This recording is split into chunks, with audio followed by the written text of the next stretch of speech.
bem, vamos ver então aqui o nosso servidor PHP, né, funcionando com o nosso cliente Flutter, né, o cadastros base, tá?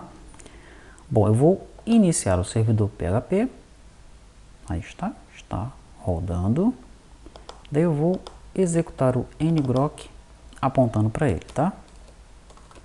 ngrok http 80. Pronto, esse então é o endereço que eu tenho que utilizar no service base do Flutter. Vou copiar esse endereço, basta eu selecionar e pressionar Enter.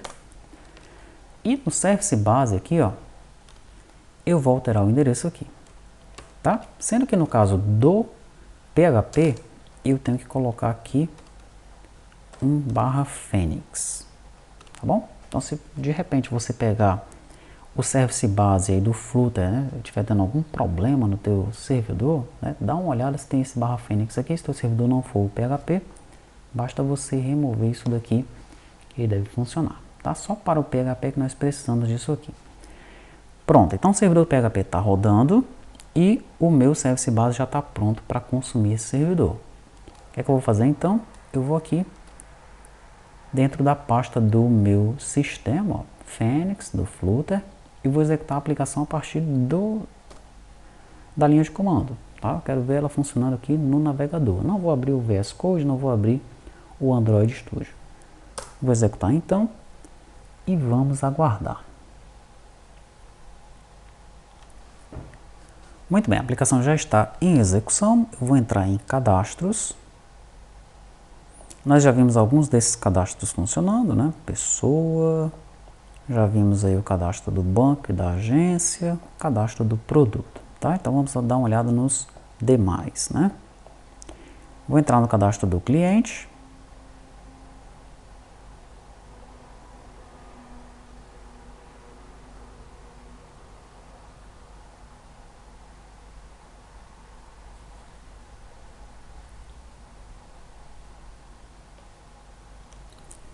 Pronto, ele carregou aí para mim.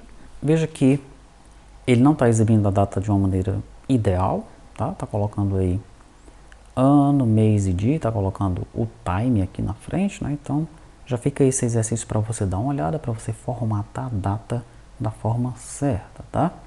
É um exercício que você vai fazer alterando o Flutter e precisa alterar também o gerador, né? Para ele gerar isso aí corretamente. Tem que fazer isso daí, tá? Pronto, eu vou persistir então primeiro o cliente. Vou selecionar a pessoa. Veja que quando eu pesquiso por essa pessoa, ele traz pessoas que não são clientes, olha. Tá? Tá vendo aqui? João não é cliente, esse contador não é cliente, então ele está trazendo essa galera aqui. E tem uma observação em relação a isso lá no Trello. Já vou falar sobre ela, tá bom? Vou selecionar o João. Colocar uma data qualquer aqui para ele, é cliente desde quando. Que é a taxa de desconto para o João, 10%. Toda vez que ele for comprar na empresa, ele vai ter 10% de desconto. Aqui o limite de crédito para ele, 5.000. Quando ele for comprar parcelado, ele tem esse limite de crédito, tá? Observação, vamos colocar aqui, cliente PHP. Salvei. Se eu for no banco de dados agora, eu vou ver que esse cliente, o João, ele está aqui, ó, cliente PHP. Agora veja que eu tenho aqui o 86, que é o ID do João, né? Aquela pessoa chamada João. Eu tenho ele 1, 2, 3, 4, 5, 6 vezes, tá? Não pode acontecer isso aqui. Eu não posso ter um cliente, vários clientes cadastrados para a mesma pessoa. Não é uma relação um para muitos, né? Eu não tenho o João com o cliente CCC, depois o João com o cliente Node, depois o João com o cliente Delphi. Não existe isso. O João é um cliente, pronto, é uma relação 1 para 1, tá bom? Por isso que aqui no Trello, ó, eu coloquei algumas observações. Aqui, ó, cadastros vinculados à pessoa. Quais são os cadastros vinculados à pessoa? Se a gente vier na tabela pessoa, nós vamos ver. Tabela pessoa. São esses, ó, cliente, fornecedor, transportadora, colaborador e contador, tá? Eles estão aqui, ó. Quais são as observações que eu coloquei relacionado a esses caras? Que talvez, né, provavelmente, nós vamos precisar alterar o servidor e ou cliente por conta delas. A primeira é essa daqui, ó. Quando a gente consulta, né, a pessoa vinculada àquela entidade, vamos dizer cliente, né, a gente estava na tela do cliente, consultamos uma pessoa, queremos vincular a pessoa, né? Daí ele trouxe pessoas que não são cliente, você viu lá, tá? O que a gente faz então? Quais são as possíveis soluções para isso? Não trazer a pessoa que não é cliente. Então, quando eu quero inserir um cliente, o que ele vai fazer? Ele não vai trazer as pessoas que não tem esse aqui, ó. Não traria esse, nem esse, nem esse, nem traria esse daqui. Qual é o resultado disso daí, se você for por esse caminho? Quando você for incluir um cliente cuja pessoa não esteja marcada como é cliente aqui, ó, primeiro tu vai ter que sair da tela do cliente, voltar na tela da pessoa, marcar aquela pessoa como cliente e só então persistir aquela pessoa, tá? Então, de repente, não é uma boa solução. A segunda solução é a seguinte, ó. Marcar a pessoa como aquela entidade após a inserção. Então, aqui nós inserimos o João como cliente, né? O ideal, então, seria eu ir na tabela pessoa, onde eu tenho o cadastro do João, aqui, ó, e alterar para cliente. Ah, ele é cliente agora, ele foi persistido como cliente. Tá? Essa aqui seria a solução ideal, tá bom? Muito bem, então você viu que tem essas duas observações em relação a essas tabelas, né? Essas telas vinculadas à pessoa, e você vai trabalhar em cima dela, tá? O que você fizer para o cliente vai servir para o fornecedor, vai servir para a transportadora e vai servir para o contador. Provavelmente vai servir também para o colaborador, tá? Estado civil e nível de formação, eles são cadastros que já têm dados cadastrados. No entanto, eu não tirei a opção de inserção e também não tirei a opção de exclusão e de edição, porque pode ser que na empresa eles queiram alterar essas descrições aqui. Então fica a cargo da empresa. Pode ser também que você não queira e os seus clientes alterem isso. Caso você não queira isso, basta você tirar esse botão e esses dois botões, como nós fizemos com essas telinhas aqui embaixo, que a gente vai ver mais tarde, tá? Então tá. Estado civil e nível de formação, saiba que esses caras eles já devem ir com informações. Mas no momento aqui, nós estamos deixando o usuário alterar, excluir, inserir mais dados nessas tabelas, tá bom? Nós chegamos em cargo. Cargo tem uma coisa interessante aqui em cargo. Por exemplo, caixa executivo. Caixa executivo, nós temos ali o nome e a descrição, né? Na verdade, essa descrição ela deve descrever o que é esse cargo, tá? Temos o salário e temos aqui os campos CBO. CBO significa Código Brasileiro de Ocupação. Nós temos uma observação aqui no Trello relacionado a isso, ó, tabela CBO. Inserir a tabela CBO como uma tabela de dados pré-existentes. Então você vai buscar na internet onde é que está essa tabela, onde é que você vai encontrar essa tabela, tá? Você vai mencionar aqui no Trello, achei essa tabela no site tal, lá no site do Ministério do Trabalho, por exemplo. Você vai criar uma tabela no DER, né, de acordo com os campos desse arquivo que você vai encontrar. Você vai criar também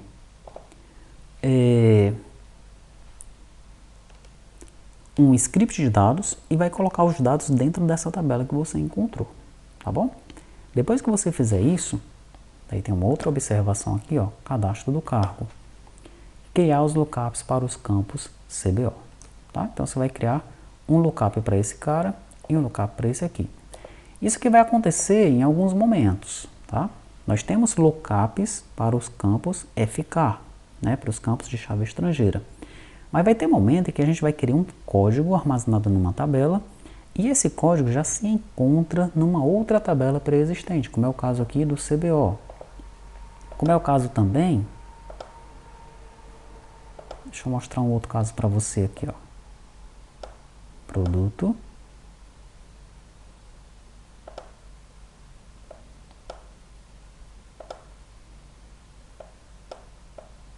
NCM, ó.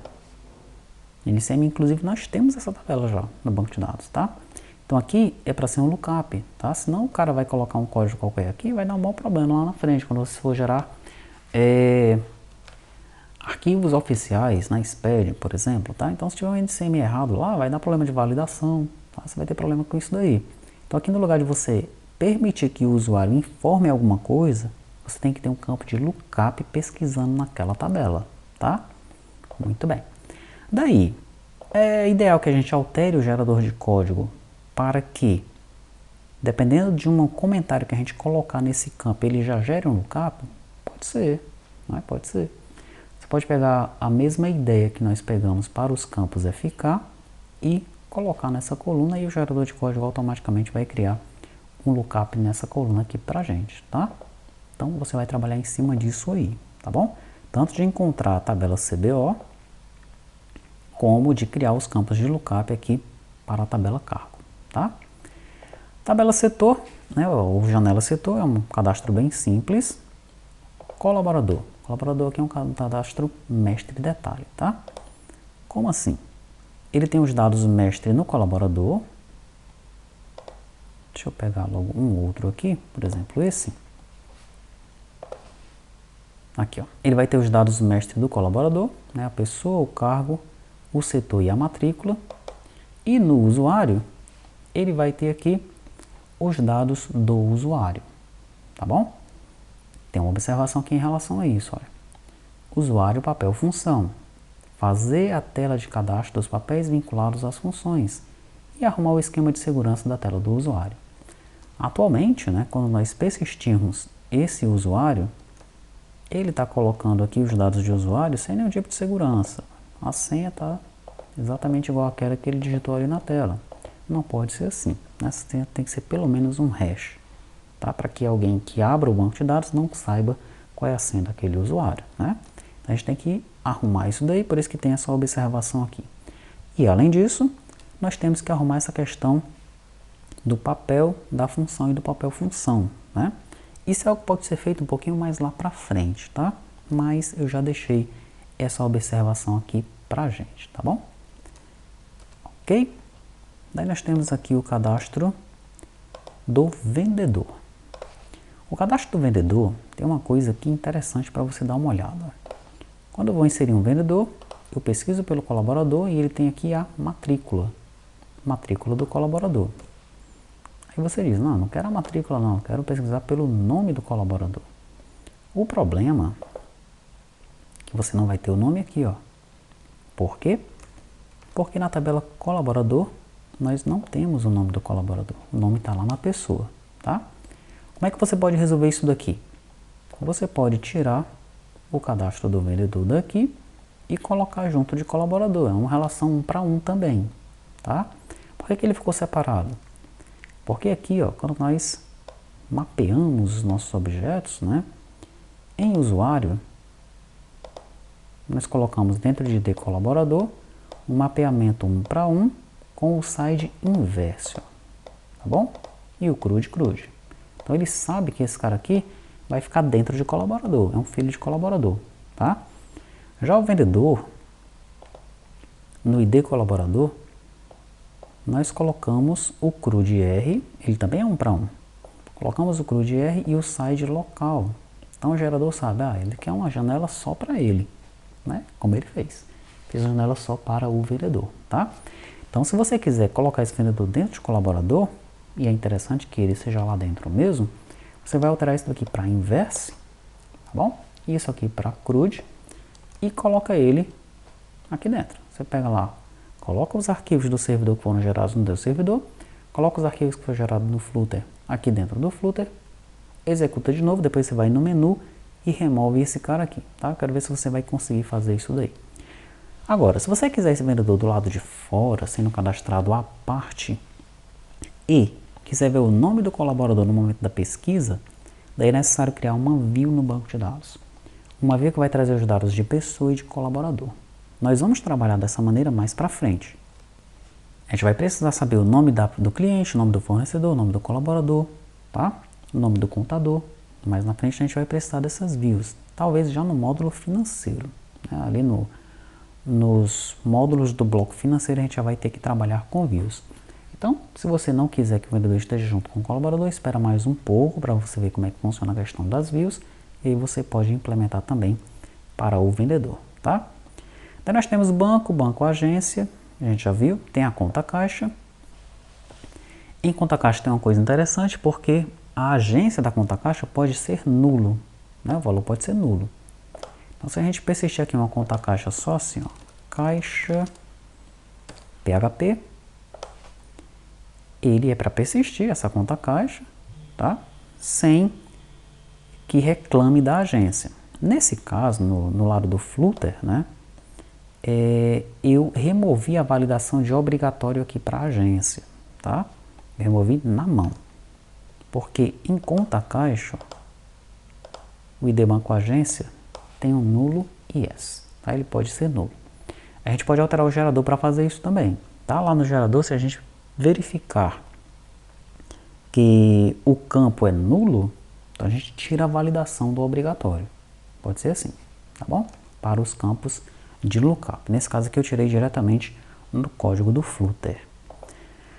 Pronto, daí vem esses cadastros aqui, né? O grupo produto a gente já, tipo, o produto foi aquela tela em que a gente trabalhou os campos decimais, né?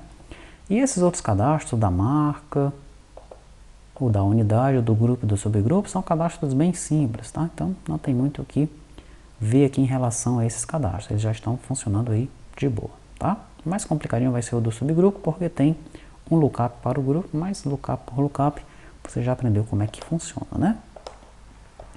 Grupos pré-existentes. Vamos abrir aqui o município.